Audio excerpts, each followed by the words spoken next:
तो बड़ी खबर भारत चीन रिश्तों को लेकर, जहां पर अरुणाचल प्रदेश की महिला के साथ जो अभद्रता चीनी एयरपोर्ट पर की गई थी, उसे लेकर भारत की प्रतिक्रिया सामने आई है। चीन को कड़ी चेतावनी देते हुए भारत ने साफ किया, चीन किसी भी भ्रम में न रहे, अरुणाचल हमारा है। इसके अलावा जो महिला थी अरुणाचल की, उसका पूरा इंटरव्यू भी सामने आया है, जिसने अब पूरी कहानी समझाई है। इसके अलावा चीन को भी बतौर भारतीय एक कड़ा जवाब देने की कोशिश इस महिला की ओर से की गई है। महिला का नाम पेमा वांग थोंगडोंग है, जिन्होंने भारत सरकार से भी अब ये अपील की है कि इस तरह के मामले बतौर नागरिक वो नहीं सुलझा सकती। भारत सरकार को चीन के खिलाफ कोई कड़ा कदम उठाना चाहिए। आपको बता दें, शंघाई एयरपोर्ट है चीन में, यहां पर यह पूरा विवाद हुआ था जब लंदन में रहने वाली अरुणाचल प्रदेश की महिला पेमा जापान जा रही थी। इस बीच 3 घंटे के लिए उन्हें शंघाई एयरपोर्ट पर उतरना पड़ा और इसी दौरान चीनी इमिग्रेशन अधिकारियों ने लगभग उन्हें 18 घंटे तक हिरासत में रखा और प्रताड़ित किया। पेमा का आरोप है कि इस दौरान उनका मजाक उड़ाया गया।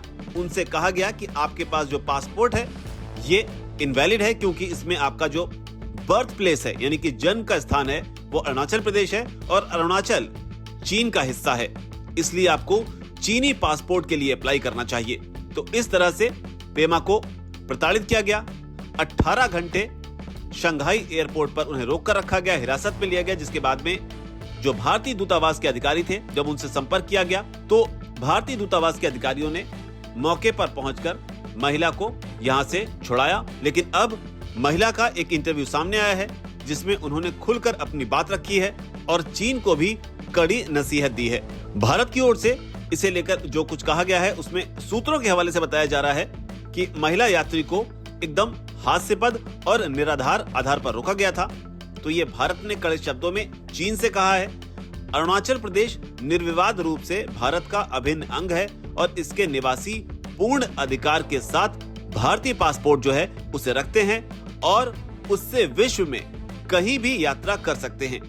इसके अलावा जो जानकारी मिल रही है उसके मुताबिक इस दौरान भारत ने जोर देकर ये कहा कि चीनी अधिकारियों का ये कृत्य शिकागो कन्वेंशन और मॉन्ट्रियल कन्वेंशन जैसे अंतर्राष्ट्रीय नागरिक उड्डयन समझौतों का खुला उल्लंघन है। भारत की ओर से ये भी कहा गया कि ये सब कुछ ऐसे समय में हुआ है जब दोनों पक्ष सामान्य स्थिति बहाल करने पर काम कर।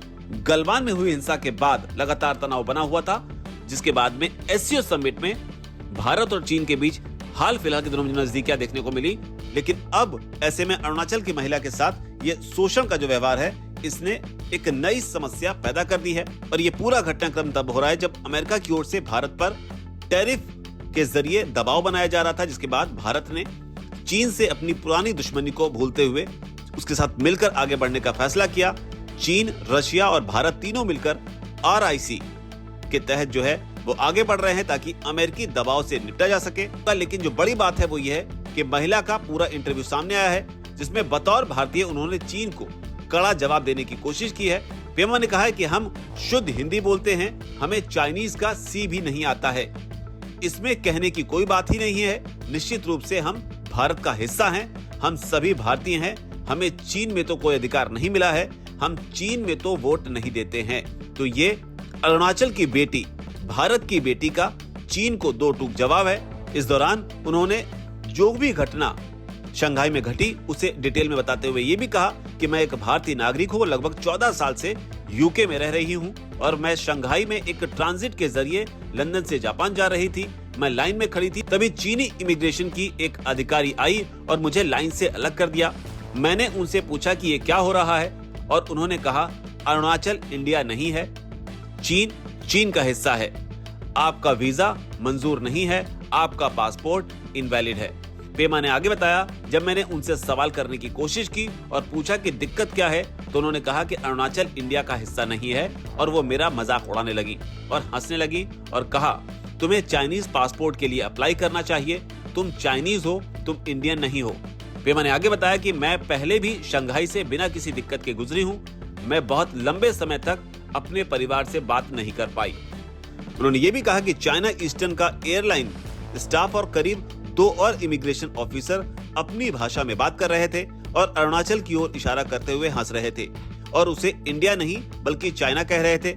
ये इमिग्रेशन स्टाफ और एयरलाइन स्टाफ दोनों की तरफ से बहुत बेइज्जती वाला और शक वाला बर्ताव था। मैंने शंघाई और बीजिंग इंडियन एम्बेसी को फोन किया और 1 घंटे के अंदर इंडियन ऑफिसर एयरपोर्ट आए, मेरे लिए कुछ खाना लाया और उनसे दिक्कतों पर बात की और मुझे वहां से बाहर निकालने में मदद की।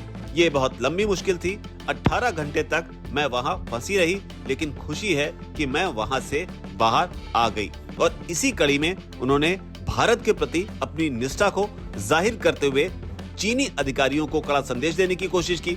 पेमा ने कहा कि हम भारत का हिस्सा हैं, हम शुद्ध हिंदी बोलते हैं, हमें चीनी का सी भी नहीं आता, यानी कि चाइना का जो इनिशियल लेटर है सी, उस पर उन्होंने टिप्पणी करते हुए कहा कि हमें चीनी का सी भी नहीं आता, हम सब भारतीय हैं।